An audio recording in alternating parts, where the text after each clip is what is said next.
नमस्कार दोस्तों, स्वागत है आपका सफ़रनामा क्लासेस यूट्यूब चैनल में। पिछले कुछ दिनों से मैं आपके लिए क्लासें नहीं ला रहा हूँ, वीडियो नहीं ला रहा हूँ, क्योंकि कोई जानकारी वाली ऐसी वीडियो थी नहीं। जैसा कि आपका उत्तर प्रदेश पुलिस का जो एग्ज़ाम था उसका रिजल्ट आ चुका था, तो उस रिजल्ट में बताया गया था जो आपका जो DVPST है वो दिसंबर के तीसरे सप्ताह में होगा। तो उसके रिगार्डिंग एक जो नोटिस है वो 13 दिसंबर को आ गया है। उस नोटिस में कुछ ऐसा बोला गया है कि आपके जो DVPST हैं वो 26 दिसंबर से शुरू हो रहे हैं, ठीक है, 26 दिसंबर में। और ये कहाँ होंगे? आपके ही गृह जनपद। उसमें लिखा है कि सभी 75 के 75 जिलों में, ठीक है। तो गृह जनपद में ही आपके ये जो DVPST है वो होगा। तो आपको कहीं अपने मंडल में या अपने शहर से दूर जाने की ज़रूरत नहीं पड़ी। तो आपके 26 दिसंबर से आपके ही गृह जनपद में आपका DVPST शुरू हो रहा है। और इसके लिए एडमिट कार्ड है दोस्तों, वो इससे 10 दिन पहले 16 दिसंबर को आपको जारी कर दिया जाएगा, ठीक है। आ जाएगा, ठीक है। अब ये जब आएगा तो उसमें ये बताया गया है, जो नोटिस आया, कि उसमें डॉक्यूमेंट क्या क्या चाहिए। वैसे तो मैंने आपकी एक डॉक्यूमेंट की सेपरेट वीडियो बना दी कि क्या क्या आपको देना होगा, तो वो मैंने आपको बना दिया है। आप देखना चाहें वो देख लें। और एक डॉक्यूमेंट की वीडियो में जब भी आ जाएगा एडमिट कार्ड तो उसमें लिखा रहेगा, तो तभी का चाहिए।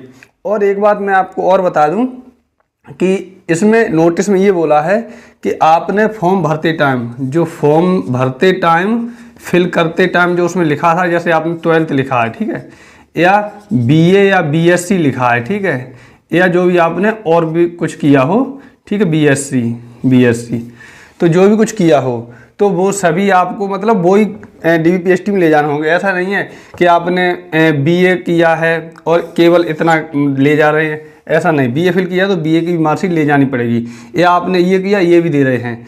अभी ये नहीं लगेगी, जब आप ज्वाइनिंग करने जाएंगे तो उस समय अपना जो भी आपने किया वो सब यहाँ जमा कर देना। वो आपका क्या विभाग में जमा हो रहा है। अभी ये भर्ती बोर्ड मांग रहा है, जो इन्हें फॉर्म भरते टाइम दिया था तो वही आपको ले जाना पड़ेगा। और इसके अलावा जो आपकी बहुत से लड़के जो हैं आय और जो क्या नाम है, आय तो नहीं, मूल निवास और जात प्रमाण पत्र में कन्फ्यूज होते हैं कि मेरे पास तो वो पुराना हो गया। पुराने से कोई मतलब नहीं। उस समय जो आपका जो फॉर्म आया था उस समय बोला था कि इतनी डेट तक होना चाहिए, तो वही वाला होना चाहिए जो आपने उसमें फिल किया है। एक एक जो नंबर उसमें जो भरा है, उसका आवेदन प्रमाण पत्र संख्या जो भरा है वही वाला चाहिए, ठीक है। तो आपके जितने कागज हैं अच्छे से ढूंढ के रख लें, उनकी कम से कम 5-5, 6-6 कॉपियाँ करा लें।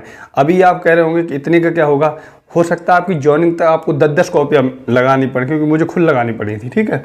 तो ये हो गया। अच्छा, अब आपको मैं एक बात बता दूं कि DVPST के लिए जो आपका बोर्ड होगा तो वो आपके जनपद में, इसमें सब लिखा है कि आपके जनपद के SDM जो होते हैं, मतलब जनपद में कई सारे SDM होते हैं, तो जो DM है वो SDM को नियुक्त करेंगे, DSP को नियुक्त करेंगे। उसके बाद मेडिकल विभाग से कोई आपका हो जाएगा, CM किसी को अपॉइंट कर देगा, या खुद CM हो या उससे नीचे का अधिकारी हो, या उसके बाद क्या नाम है, शिक्षा विभाग का कोई व्यक्ति हो जाएगा वहाँ पे। तो इतने सब कागज़ चेक करने के लिए होंगे। और PST की बात की जाए दोस्तों, ये तो DV हो गया। PST और DV ऐसे होता है, एक साथ ऐसे पूरा हॉल होता है, उसमें इधर कागज़ चेक होंगे, इधर आपकी मेजरमेंट होगी।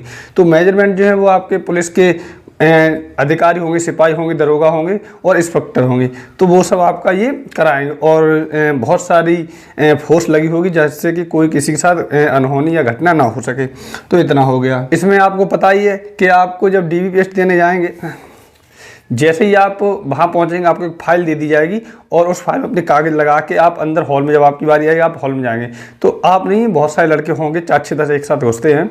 तो उसमें क्या है, आपकी जो पहले मेजरमेंट होगा और आपके जो डॉक्यूमेंट हैं वो इन लोगों के पास, मतलब फाइल आपको पकड़ा दी जाएगी। तो आपको अपने शरीर को नपाना है, तो आपको पहले से आपका शरीर जो है, केवल आप अंडरवियर होंगे, आपका शरीर नापा जाएगा। तो अब आपको लंबाई कैसे नपानी है, जो लंबाई का फीता खड़ा होगा तो आप ऐसे जाएंगे आराम से और ऐसे जाके खड़े हो जाइए, ठीक है, ऐसे करके। और जो वहाँ पुलिस वाले होंगे वो खुद कोशिश करते हैं कोई भी बंदा उनकी वजह से मतलब बाहर ना हो, ना सीने की वजह से, ना लंबाई वजह से। अगर आपकी हल्की फुल्की भी हो रही है ना, पर्स पूरी आप हो जाए, वो अंदर ही कर लेते, ठीक है, आपको बाहर नहीं निकालेंगे। तो उसकी आप टेंशन बिल्कुल ना लें। और किसी भी पुलिस वाले को या पुलिस विभाग को कोसें बिल्कुल ना कि वो तो कम नाप दे, ऐसा कुछ नहीं नापते, ठीक है। तो आप ऐसे जाएँ और सीधा खड़े हो जाएंगे, और वो देखेगा ऐसे करके, कहेगा हाँ ठीक है भाई, और बोल देगा एकदम। तो जो वहाँ अधिकारी बैठा होगा वो आपकी हाइट लिख लेगा तुरंत। उसके बाद क्या कहते हैं, आपको तुरंत क्या नाम नीचे उतर के सीना नपाना पड़े, या उसी के ऊपर सीना भी नपे, ठीक है। तो सीना आपका जो है यहाँ से नहीं नापता है। सीना आप अगर घर पे अभी नाप रहे हो तो यहाँ से नापते, यहाँ से नहीं नापते हैं। सीना आपका नीचे से नपेगा, यहाँ से जाएगा बिल्कुल नीचे से फीता तिरछा जाएगा। तो आप जाएँ, और अगर आपका आप नाप चुके घर पर अगर सही आ रही है मतलब फुला उला, तो ऐसे जाएँ, ऐसे खड़े हो जाएँ जाके, जितना कमाए इतना। और जब वो कहे फुलाओ तो ऐसे सांस ऐसे भरें, ऐसे कर लें, आराम से 7 सेंटीमीटर तक आपका फूल जाएगा, ठीक है। 5 की तो मैं बात ही छोड़ दूँ। और जैसे आपका लग रहा हो कि कम फूलता है तो आप ऐसे करें, हवा कम करके और थोड़ी लूज खड़े हो जाए, ऐसे कर दो, ऐसे करके, ऐसे थोड़ा सा। और जब आप ऐसे करेंगे, क्योंकि ऐसे जब करेंगे तो आपका ये वाला हिस्सा निकलेगा, यहाँ से नहीं निकलेगा। और जब नापते हुए यहाँ से हैं, और जब आप फुलाएंगे तो यहाँ से नपेगा, और ये वाला हिस्सा इधर निकला था, ये तो फीते पाए नहीं, ये हिस्सा एकदम ऐसे आ जाएगा पूरा, एकदम यहाँ पे नप जाएगा, यहाँ से आएगा और यहाँ से नप जाता है। तो ऐसे आपके जो सीना है वो पूरा हो जाएगा, और हाइट तो आपकी पूरी होगी। और हम जैसे किसी की हाइट होगी तो जहाँ वो आपसे पहले, मेरे से पहले एक नापा गया था इसकी बराबर से, जब मैं उसमें गया तो मैं ऐसे झुक के उसमें घुसना पड़ा, वो होता है ना ऊपर से फट्टा टाइप का।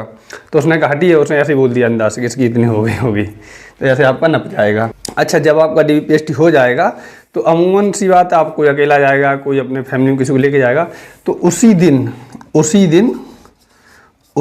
दिन शाम तक आपकी जो लिस्ट है वो वहीं बाहर मतलब लगा दी जाएगी बिल्डिंग के बाहर कि हाँ आप फेल हुए हैं या पास हुए हैं। लेकिन जब आप करने जाएंगे तब आपको पता ही चल जाएगी। और जो आपकी जो फाइल होगी, जो कागज़ों की, डॉक्यूमेंट की, वो आपकी वहीं फाइल जमा हो जाएगी। वो फाइल आपको जब मिलेगी, जब आप रनिंग के लिए जाएंगे, वो फाइल आप जब वहाँ देखें कहेंगे अरे ये तो वही वाली फाइल है। और इसके अलावा मैं आपको बता दूं, जो यूपी से हैं उनने जो भी अपना भरा है सर्टिफिकेट, तो वो सभी डॉक्यूमेंट ले जाएं। और जो अदर स्टेट के, उन्हें तो ना जाति प्रमाण पत्र की ज़रूरत है और ना ही क्या नाम है निवास प्रमाण की ज़रूरत है, तो उनके लिए कोई ज़रूरत नहीं है। अच्छा, एक बात और बता दूँ, इस लिस्ट में आई है, इम्पोर्टेंट में लिख दें ऐसे करके, तो इसमें लिखा है अगर आप किसी कारणवश, ठीक है, किसी कारणवश आप अपना DBPST नहीं दे पाते हैं, आप बीमार हो गए, कहीं बाहर हैं, या कुछ और अनहोनी हो गई आपके साथ, या आप किसी वजह से जा नहीं पाए, परिवार में कोई बीमार है, आपको वहाँ ज़्यादा ज़रूरी था, तो किसी कारण पर अगर आप बीमार हो जाते हैं तो आपका जो ये बोर्ड बनाया गया, इन लोगों का जो बोर्ड बनाया गया है, लास्ट डेट से पहले, ठीक है, लास्ट डेट से पहले इस बोर्ड के जो मेंबर हैं आप वहाँ जाके मिलिए, और उन जो भी आपका वाजिब कारण था आप वो सब डॉक्यूमेंट वगैरह कागज दिखाएं कि साहब हमारे साथ ऐसे हो गई है, घटना हो गई थी, तो मैं इसलिए नहीं आ पाया। तो ये जो बोर्ड है वो आपको एक नई डेट दे देगा कि आप इस दिन आइए और मैं आपका DBPST जो है इस दिन करा दूंगा। तो ये मतलब विभाग ने सोचा है, भर्ती बोर्ड ने, कि मतलब आपका जब नंबर आया, आपने परीक्षा पास करी, तो आपके साथ ये अनहोनी ना हो। तो लेकिन आप अगर कहीं भी हैं, आप अपने घर आ जाइए, 10 दिन पहले आपका एडमिट कार्ड आ रहा है, और हम लोग सब वीडियो बना के आपको जाना के दे रहे हैं 15 दिन पहले से कि आपका DBPST डेट आ गई है। तो अब बस अपने घर आइए, आराम से अच्छे से रहिए, खुश मन से जाइए, और जिसको ले जाना चाहे ले जाए, अपने माँ बाप को, भाई को, जिसको ले जाना चाहे वहाँ ले जाएँ, और अच्छे से पूरा दिन लगने वाला है आपका। उसके बाद 16 को आपका जब एडमिट कार्ड आएगा, मैं आपको क्या नाम है वो जारी कर दूंगा, बता दूंगा कि वीडियो में कि आपके डॉक्यूमेंट क्या क्या लगेंगे, ठीक है। और हाँ, अब क्या नाम है, इसमें जब ये फॉर्म फिल किया था वो वाला फॉर्म भी चाहिए। आप लोगों के पास रखा हो तो बहुत अच्छी बात है, अगर ना रखा हो तो ढूंढ लें, और नहीं रखा है तो अब तक तो ऐसा होता था, जो भर्ती बोर्ड है वो एक लिंक और जारी कर देता है वो फॉर्म को डाउनलोड करने के लिए। तो आप इसके लिए परेशान ना हो, भर्ती बोर्ड हो सकता है वो लिंक जारी कर दे, आप उससे अपना जो फॉर्म है वो डाउनलोड कर लेंगे, तो आप वो ले जाइए। वैसे आप क्या नाम है फॉर्म वगैरह डाउनलोड रखें। मेरी जॉब को 3 साल हो गए, मैं अभी भी अपना ये फॉर्म फिल किया था वो फॉर्म रखा है, जो DBPST का मतलब एडमिट कार्ड आया था वो एडमिट कार्ड रखा है, एग्ज़ाम का जो एडमिट कार्ड था वो एडमिट कार्ड रखा है, सिलेक्शन में जो नंबर आया था वो PDF रखी है, उसके अलावा जो हमें मतलब जिला अलॉट हुए थे वो लिस्ट रखी, सब डॉक्यूमेंट रखे, क्योंकि मैं अपनी याद के तौर पर रखा हूँ कि हाँ जरूरत पड़ेगी तो देखना, हाँ ऐसे मेरा नंबर आया था, ये नाम आया था, इस तरह से बहुत अच्छी सुनहरी यादें होती हैं।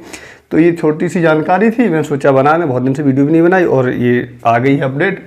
अब अगली जो जानकारी है वो हम 16 दिसंबर को ले आएंगे कि क्या क्या डॉक्यूमेंट चाहिए।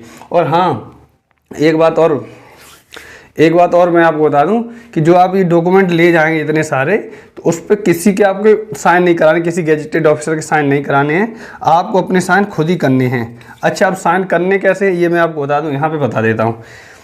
ये जैसे मान लो आपका A4 साइज कोई पेपर है, इसमें ये लिखा है, ये सब है, ठीक है। तो आपको अपने साइन, जहाँ खाली जगह, ये खाली जगह तो यहाँ कहीं भी कर दें, ठीक है। अब किसी में खाली जगह यहाँ तक नहीं होगी, यहाँ तक, तो ये नहीं कि यहाँ पे कर देना, यहाँ जो खाली जगह यहाँ पे कर दें, ठीक है। खाली जगह जहाँ हो, सबसे कम जो जगह होगी वहीं आप कर देंगे। अब जैसे ये आपका हो गया A4 साइज पेपर, ये आपका आधार कार्ड का हो गया, ठीक है, तो आप यहाँ कर दें। और किसी का होगा तो वो एक ही रखा होगा यहाँ, तो आप यहाँ पे कर दें, कहीं कर दें। करना आपको साइन खाली जगह में ही है, तो स्वतः प्रमाणित आपका लगेगा। किसी डॉक्टर के यहाँ यानी कि गेजिटेड ऑफिसर उसके यहाँ आपको कराने की कोई आवश्यकता नहीं है।